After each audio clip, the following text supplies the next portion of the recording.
La jornada fue especialmente positiva para los aragoneses Iván Puig y Óscar Escuder. Puig se impuso en División 1, mientras que Escuder dominó la División 2, en una cita en la que participaron 18 pilotos del Campeonato de Aragón.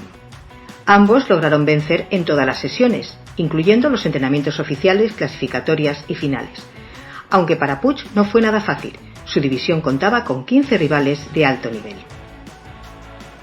En la final de División 1, Puig, con el Seat Ibiza, superó por 4 segundos al catalán Ángel Capelera, Nissan Sunny GTI. Cerró el podio el aragonés Javier Navarro con el Peugeot 205 a 11 segundos del vencedor. La División 2 también dejó buena noticia para Aragón.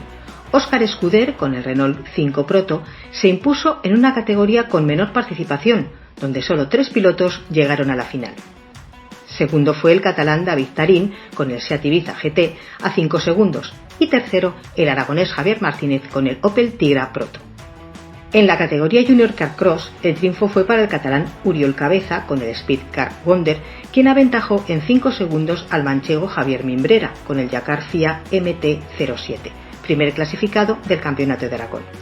La jovencísima zaragozana Nayara Trampal, con el Dakar Speed, sufrió un golpe en un talud y tuvo que abandonar en la cuarta vuelta. Por último, en Car Cross, los aragoneses no lograron llegar a la final.